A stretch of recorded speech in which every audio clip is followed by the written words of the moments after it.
Hello everyone and welcome to my channel. I am Shomujit और आज हम दी वस्ताज बुक के पहले चैप्टर दी थर्ड लेवल को कंप्लीट करने वाले हैं। बहुत ही इंटरेस्टिंग सा चैप्टर है, तो चलिए चैप्टर को शुरू करते हैं।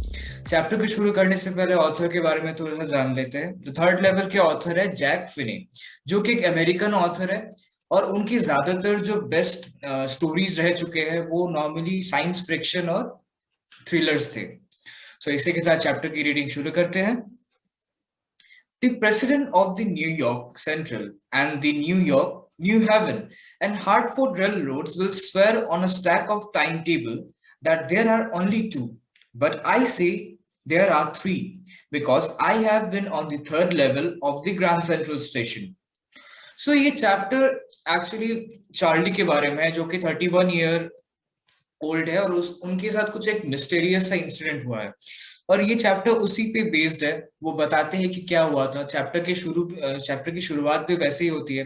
वो कहते हैं कि न्यूयॉर्क सेंट्रल एंड न्यूयॉर्क और न्यू हेवन के प्रेसिडेंट से कसम खिलवा लो, लेकिन वो कभी नहीं मानेंगे कि ग्रैंड सेंट्रल में 3 स्टेशंस है, क्योंकि एक्चुअल रियलिटी में 2 ही है।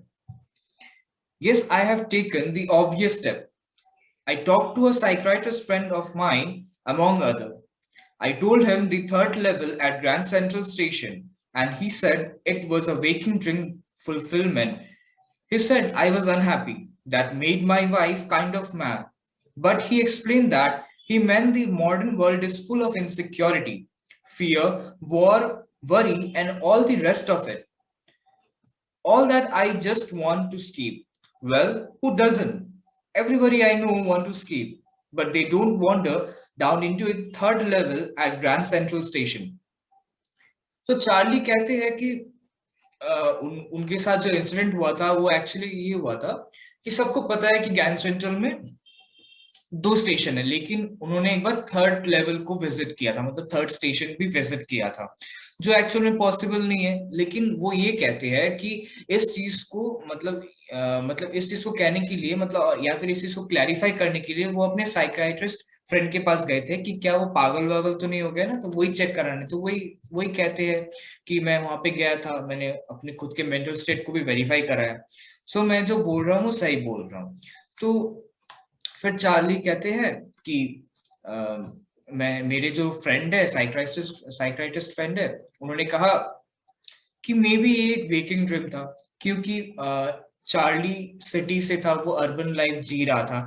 और आजकल अर्बन लाइफ में क्या होने लगा है कि बहुत ज्यादा भागदौड़ हसल बसल है, जिसके कारण बहुत स्ट्रेस रहता है। और नॉर्मली सब अपने नॉर्मल लाइफ से, मतलब एक रियलिटी को स्किप करने के लिए ये होते रहता है कभी। तो उनका फ्रेंड का यही मानना था। तो इसीलिए इन इन इस इंसिडेंट की वजह से उनकी वाइफ भी बहुत ही वरिड थी।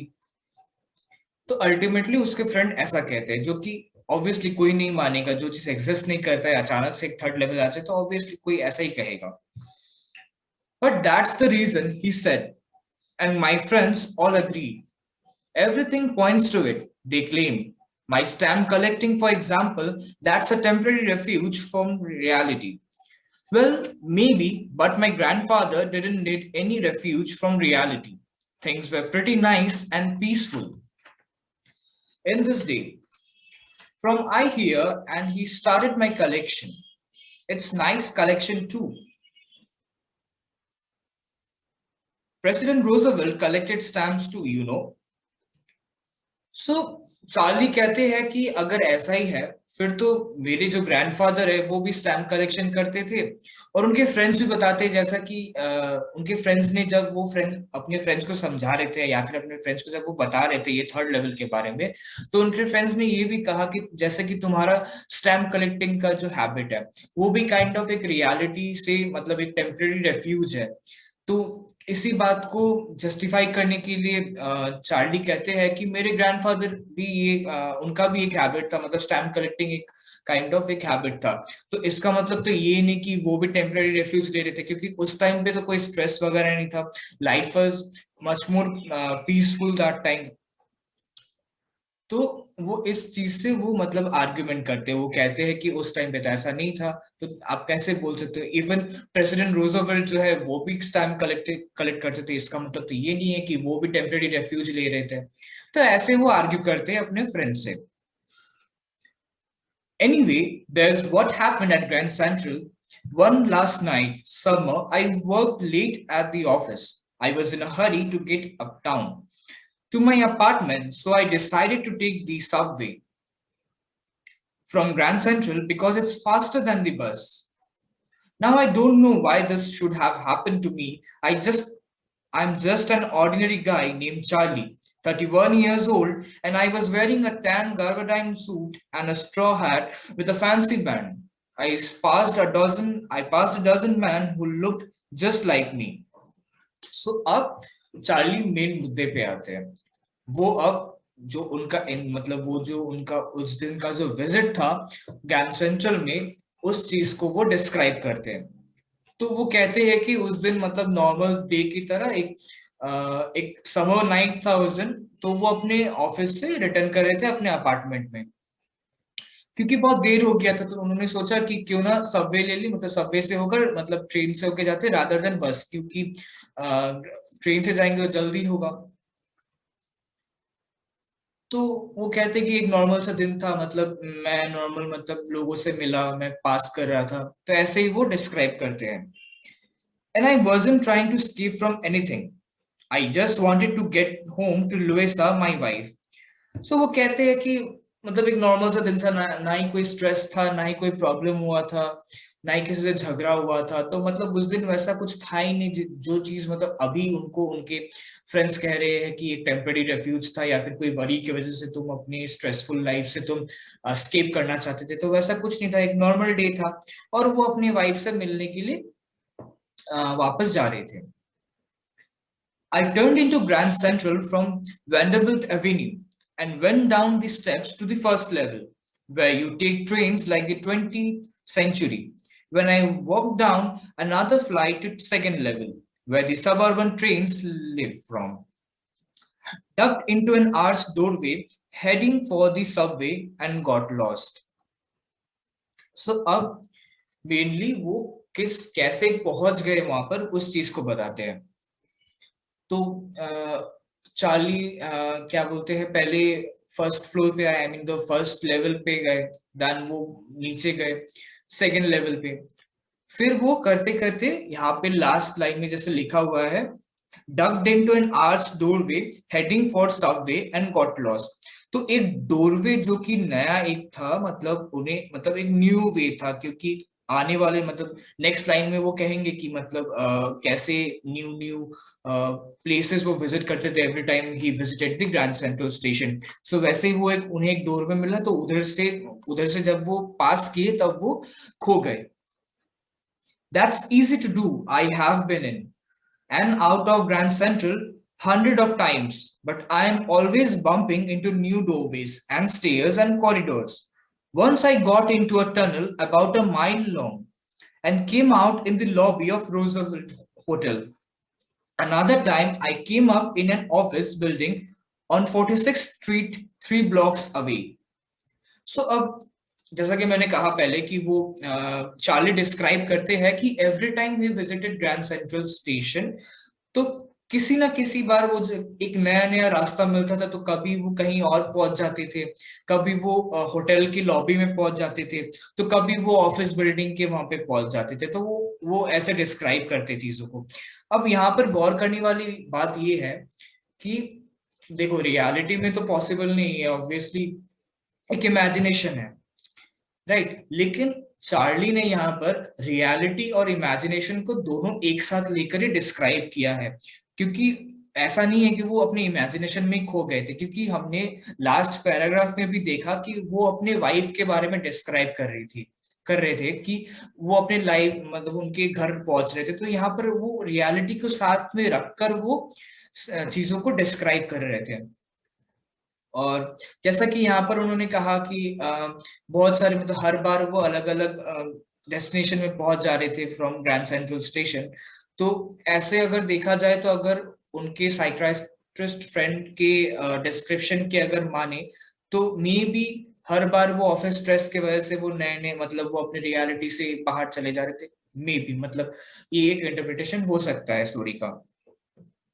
Sometimes I think Grand Central is growing like a tree, pushing out new corridors and staircases like roots.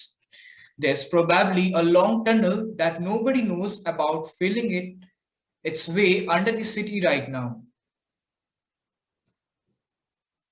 Way to Times Square and maybe another to Central Park. And maybe because for so many people through the years, Grand Central has been an exit, a way of escape. Maybe that's how tunnel I got into. But I never told my psychiatrist friend about that idea. अब Charlie कहते हैं कि शायद grand Central station जो है एक tree की तरह हो चुका है, वो धीरे धीरे ग्रो कर रहा था, मतलब पुशिंग न्यू आउट कॉरिडोर्स, मतलब हर बार कोई ना कोई नया कॉरिडोर रहता था, कोई नया स्टेयरकेसेस रहता था, मतलब बढ़ रहा था। मतलब उनका कहना था कि जैसे कि यहाँ पे पिक्चर में भी डिस्क्राइब किया है, मतलब एक ट्री की तरह ग्रैंड सेंट्रल स्टेशन भी ग्रो कर रहा था।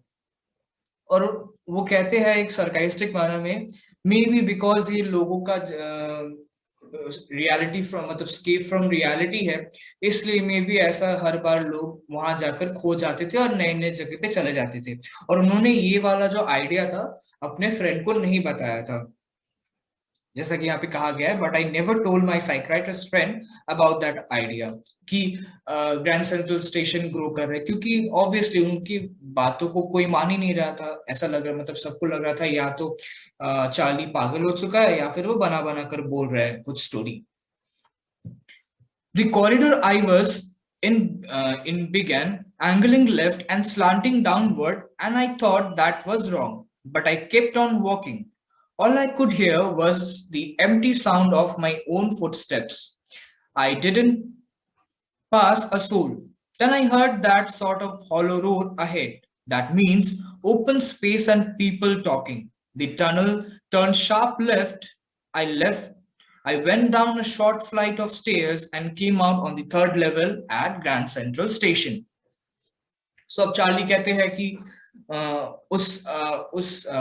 मतलब जगह के बारे में कहते हैं कि वो कैसे, मतलब वो डायरेक्शन के बारे में कहते हैं कि वो कैसे लेफ्ट सबवे को उन्होंने गो थ्रू किया, देन चलते चलते सीढ़ी आया, देन वो जब नीचे गए, मतलब वो जब जा रहे थे तो उन्हें for a couple of minute उनको कोई मतलब कोई भी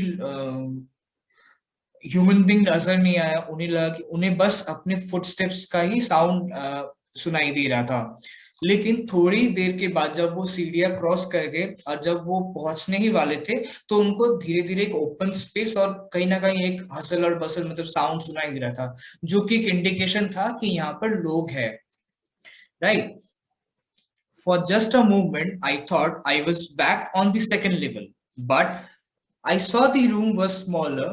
There were fewer ticket window and train gates, and the information booth in the center was good looking, and the man in the booth wore green eye shade and long black sleeve protector.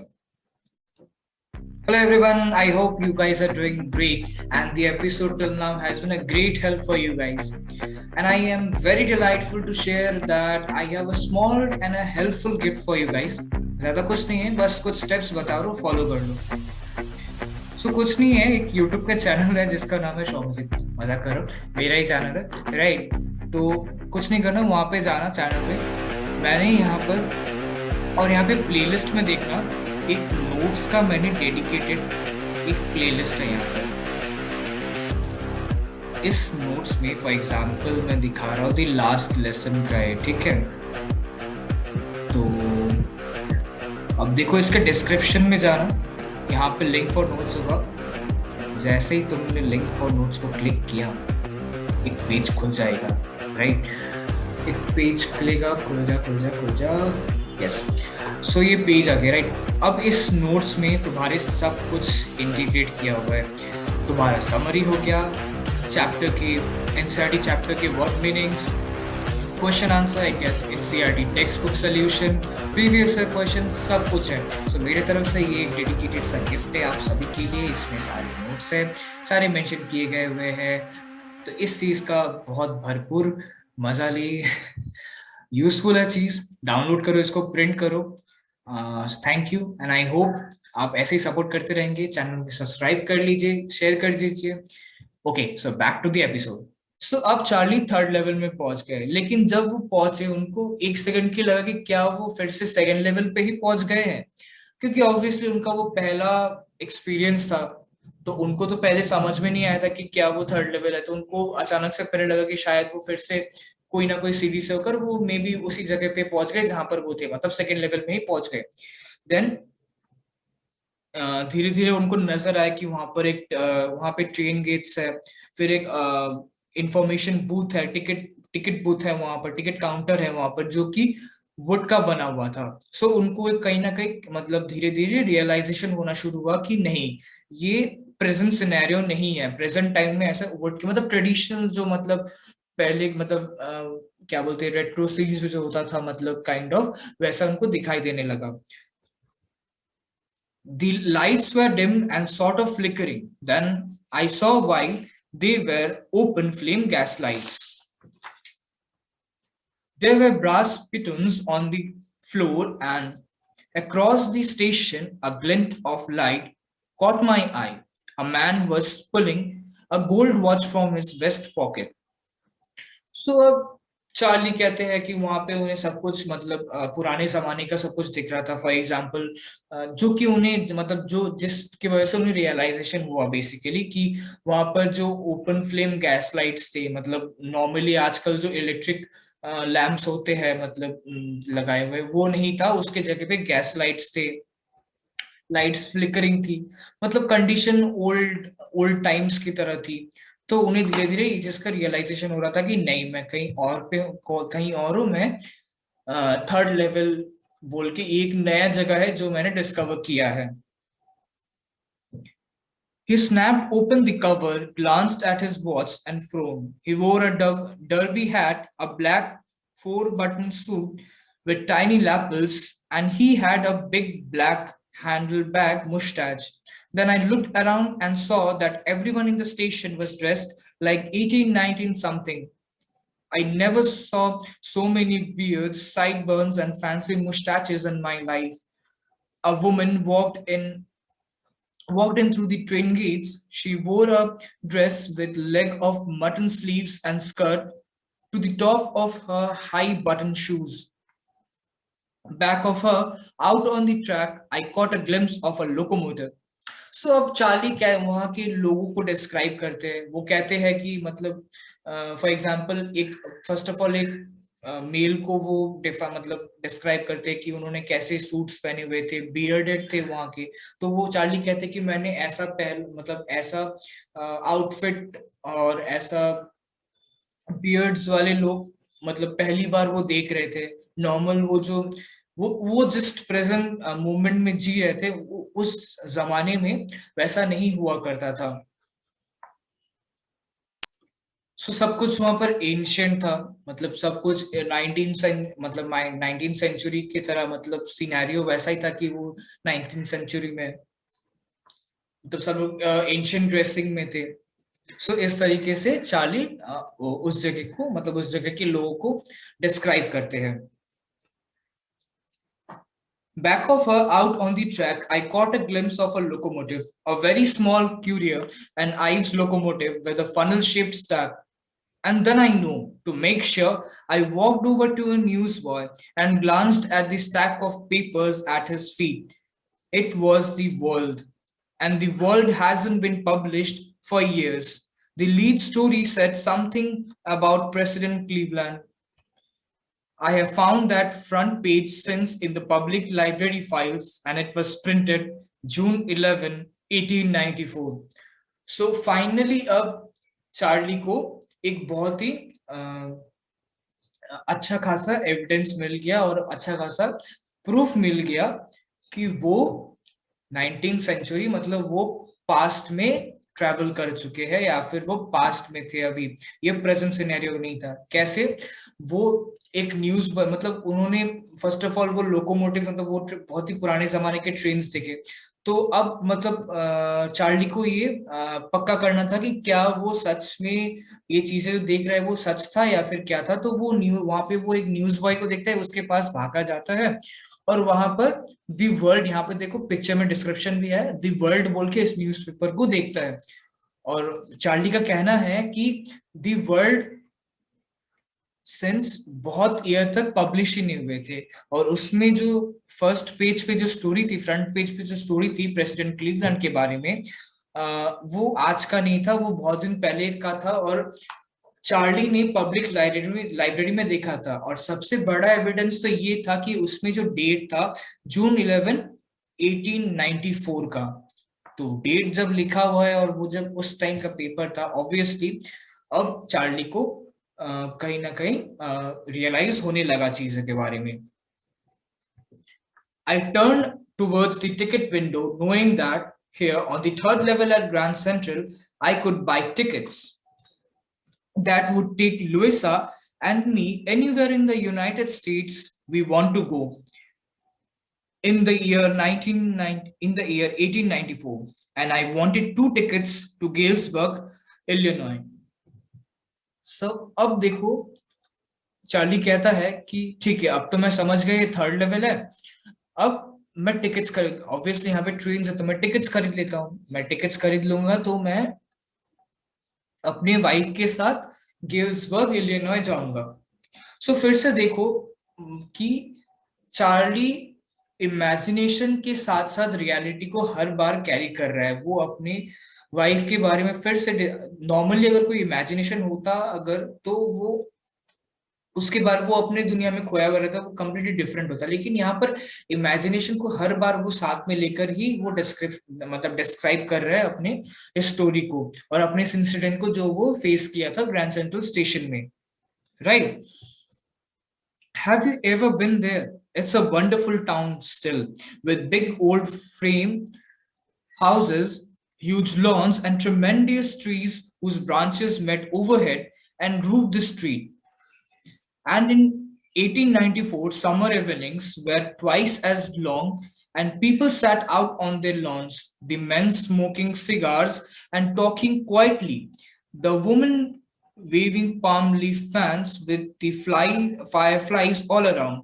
In the peaceful world, to be back there with the First World War still 20 years off and the Second World War over 40 years in the future. I wanted 2 tickets for that. सो अब यहाँ पर Charlie कहीं ना कहीं अब वो reason बताते हैं कि क्यों वो गेल्सबर्ग जाना चाहते हैं। वो कहते हैं कि गेल्सबर्ग में जो लाइफ है बहुत ही पीसफुल था, क्योंकि वो फर्स्ट ऑफ ऑल वो तो फर्स्ट वर्ल्ड वॉर के 20 इयर्स बाद का सिनेरियो था। तो वहां पे बहुत ही मतलब कहीं अब देखो इनडायरेक्टली यहाँ पर चार्ली अपना वो सिचुएशन डिस्क्राइब कर देता है कि वो कहीं ना कहीं थक चुका था। वो कहीं ना कहीं अपने अर्बन लाइफ से, अपने सिटी लाइफ से वो वरीड था, कहीं ना कहीं वो खुश नहीं था। उसे नेचर के साथ और टाइम स्पेंड करना था।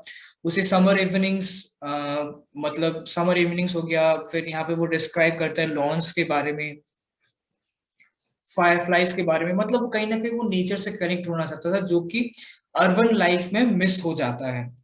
सो अब देखो यहाँ पे इनडायरेक्टली वो बात भी सही, मतलब उसके जो साइक्राइटिस्ट फ्रेंड था उसका बात भी सही हो रहा है कि कहीं ना कहीं मतलब देखो यहाँ पर फिर से इमेजिनेशन के साथ रियलिटी का लेना देना, मतलब रियलिटी में जो फेस कर रहा था चार्ली, उस चीज का डिस्क्रिप्शन यहाँ पर है, राइट।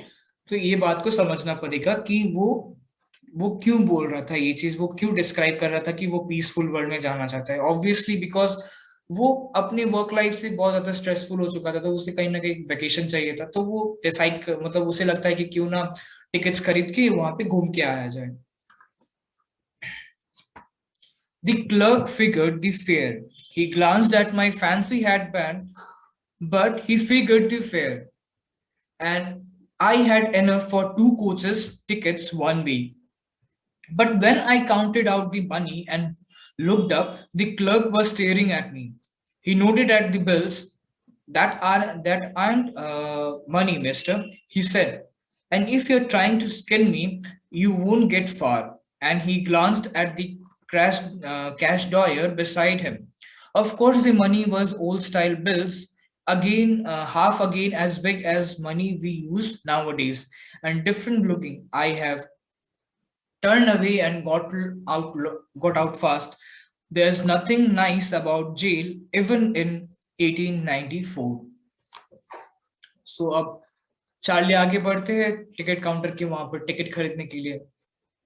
जब वो पैसा निकालती है टिकट खरीदने के लिए, तब जो वहां की जो कैश काउंटर में जो टिकट दे रहे थे, वो क्लर्क ने कहा कि क्या तुम मुझे पागल समझे हो या फिर बुद्धू समझे हो, तुम मुझे फूल नहीं कर सकते हो ये। क्योंकि उस टाइम पे चार्ली जो करेंसी दे रहा था, ऑब्वियसली मतलब उतने साल पहले वो करेंसी नहीं चलता था। उस टाइम पे बड़े बड़े नोट्स होते थे, मतलब अभी फिलहाल जो नोट्स थे उनसे 2 गुना बड़ा नोट्स था। तो वहां के क्लर्क ने कहा कि तुम मुझे फूल नहीं कर सकते हो ये फेक नोट्स देकर, अगर ऐसा करना भी चाहो तो तुम्हारे लिए अच्छा नहीं होगा। तो चार्ली जैसे ही चार्ली रियलाइज करता है, वो क्लर्क के साइड में रखा हुआ ड्रॉयर में देखता है, वो कैश मतलब जो प्रेजेंट उस टाइम के कैश वगैरह को देखता है, तो उसे अचानक से रियलाइज हो जाता है और वो वहां से भाग निकलता है, क्योंकि वो सोचता है कि अगर फ्रॉड के केस में जेल में डाल दिया जाए तो ऑब्वियसली उस टाइम का जेल भी अच्छा ही नहीं होता है। जेल कभी कभी मतलब कोई भी ईयर में हो, जेल जेल का एक्सपीरियंस अच्छा नहीं होता है, ये सोचकर वो भाग निकला वहां से। And that was that. I left the same way I came, I suppose. Next day, during lunch hour, I drew $300 out of the bank, nearly all we had, and bought old style currency that really worried my psychiatrist friend. You can buy old money at almost any coin dealers, but you have to pay a premium. My $300 bought less than 200 in old style bills. But I didn't care. Eggs were 13 cents a dozen in 1894. So Charlie वहां से third level से finally निकल जाते हैं, क्योंकि वो बहुत ही curious थे और वो बहुत ही एक्साइटेड थे कि उन्हें जाना ही है। सो चार्ली डिसाइड करते हैं कि उनका जो भी सेविंग्स है, वो उससे वो पुरानी नोट्स खरीदेंगे, क्योंकि पुराने नोट्स ऑब्वियसली मिलते हैं जहाँ पे कलेक्शन होता है वहां पे। तो ओल्ड करेंसीज वो खरीदने के लिए चले गए, और उन्होंने कहा कि जितना भी पैसा लगता है खरीद लूंगा, क्योंकि मुझे वो मतलब वो ब्यूटीफुल लाइफ, मतलब वो फॉरी मोमेंट मुझे जीना है, वहां पे जाना है, वो पीसफुल लाइफ मुझे देखना है। तो ये सोचकर वो खरीद लेते हैं। But I have never again found the corridor that leads to the third level at Grand Central Station, although I have tried often enough. Louisa was pretty worried, and when I told her all this and didn't want me to look for the third level anymore, and after a while I stopped. So finally जो होना था वो हो गया, मतलब अब Charlie को वो कॉरिडोर फिर से नहीं मिला, क्योंकि वो वापस लौट गए थे, लेकिन फिर से जब वो करेंसीज खरीदने के बाद वहां पर गए, उन्हें कभी वो ग्रैंड सेंट्रल का स्टेशन का वो कॉरिडोर मिला ही नहीं। और ये सुनकर उन चार्ली की वाइफ लुइसा बहुत ही वरीड थी कि मतलब ऑब्वियसली कोई वरीड हो ही जाएगा, क्योंकि जिस हिसाब से वो डिस्क्राइब कर रहे थे, फर्स्ट ऑफ ऑल कोई मानने के लिए तैयार नहीं था। और उन्होंने उन्होंने फिर मतलब उनके वाइफ को बताया, तो उनकी वाइफ बहुत ही वरीड थे कि मतलब, और उनकी वाइफ ने ये भी कहा कि थर्ड लेवल की डिस्कवरी छोड़ दो तुम। I went back I went back to my stamps, but now we were both looking very every weekend, because now we have proof that the third level is still there. My friend Sam Werner disappeared. Nobody knew where, but I sort of suspected where Sam's a city boy, and I used to tell him about Galesburg. I went to school there, and he always said he liked the sound of the place, and that's where he is, all right, in 1984.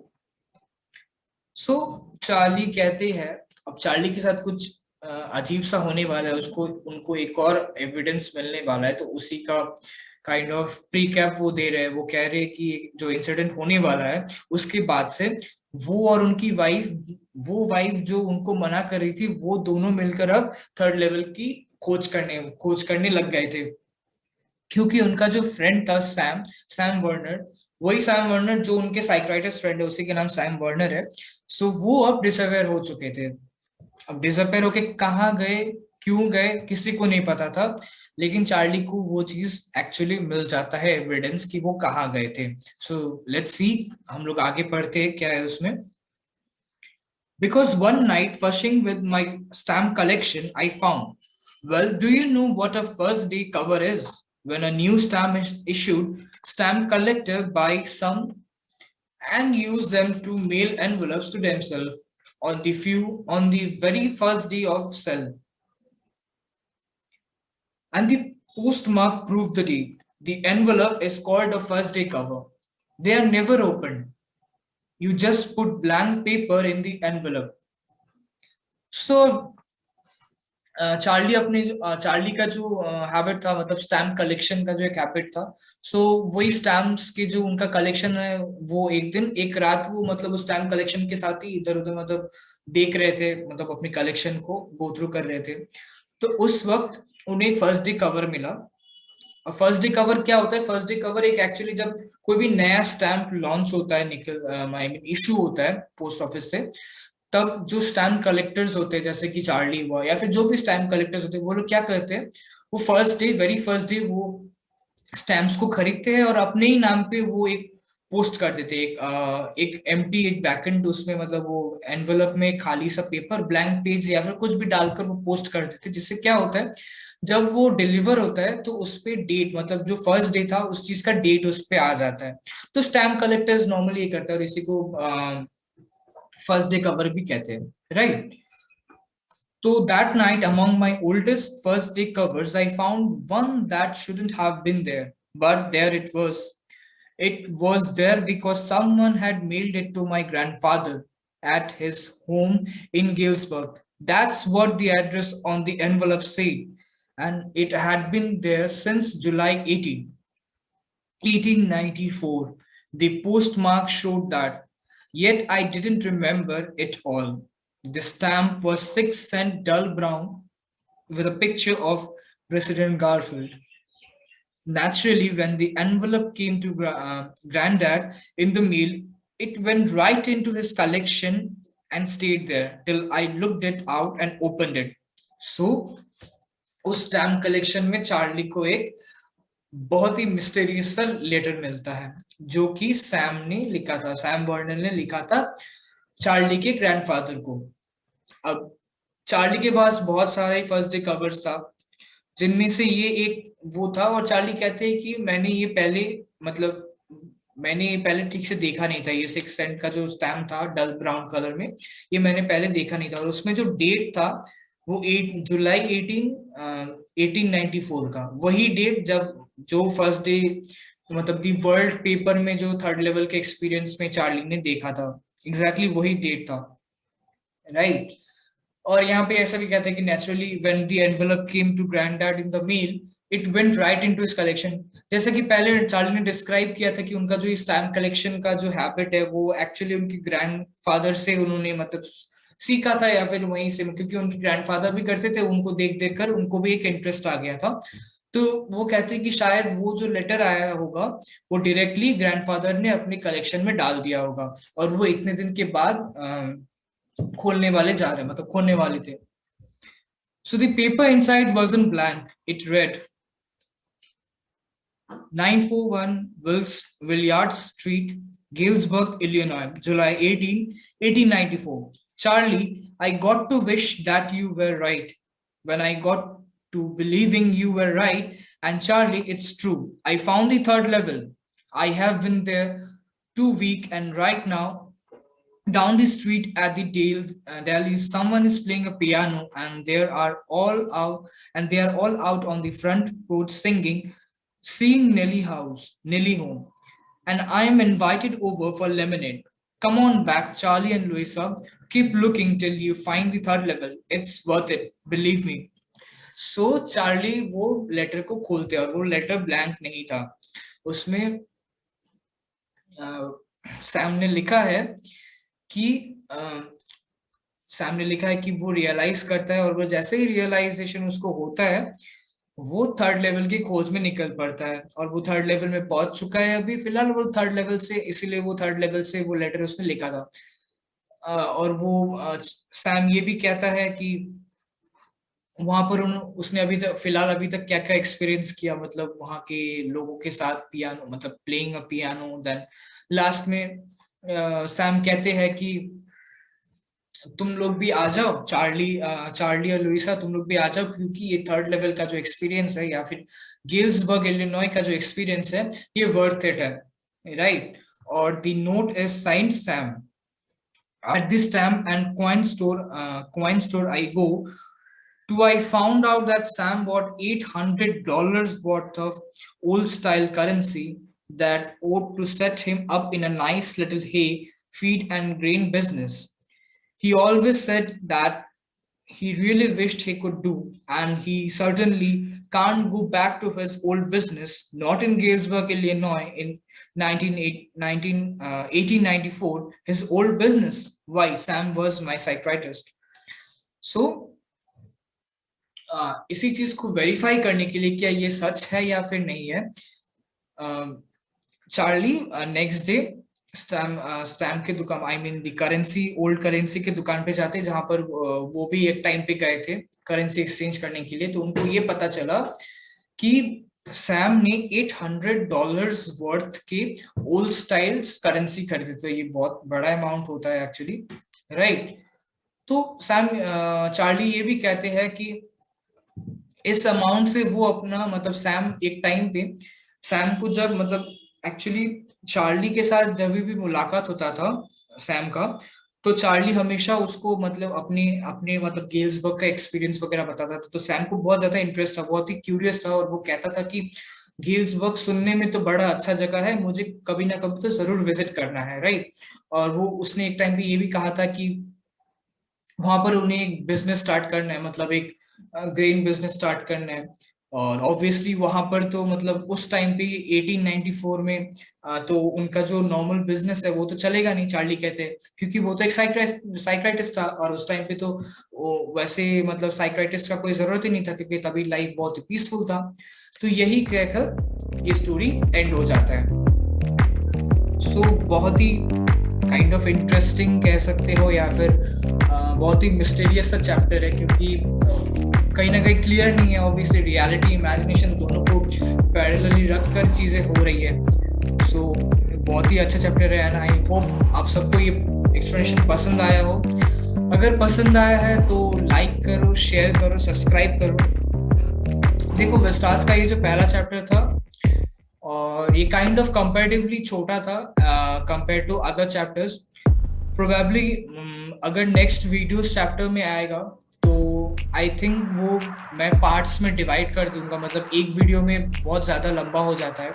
सो तुम लोग comment section में बोल देना अगर मतलब कोई भी suggestion हो, कैसे अगर कुछ कर सकते हैं इस बारे में। क्या तुम एक ही वीडियो में चाहते हो, या फिर अलग अलग वीडियोस में होने से अच्छा होगा, बिकॉज आई थिंक एक वीडियो बहुत लंबा हो जाता है, और काइंड ऑफ मतलब अगर 2 वीडियोस में होगा तो टाइम तुम्हें भी इजी होगा समझने में। मैं 2 पार्ट्स में डिवाइड कर दूंगा। सो या इसी के साथ ये चैप्टर खत्म होता है। शेयर करो वीडियो को, पढ़ते रहो, और नोट्स पहले के चैप्टर के सारे अपलोड हो चुके हैं। आई होप तुम लोग पढ़ रहे हो, उसको गो थ्रू कर लो, डाउनलोड कर लो, प्रिंट कर लो, काम में आएगा वो चीज़, राइट। और शेयर करो, सब्सक्राइब करो, चैनल को सपोर्ट करते रहो। कोई भी सजेशन हो तो कमेंट करो प्लीज़, एंड अगर अच्छा लगा हो फिर भी कमेंट करो, बताओ मुझे, तो मैं भी थोड़ा सा मोटिवेट हो जाऊंगा, राइट। सो इसी के साथ एंड करते हैं। So keep living, stay healthy, thank you.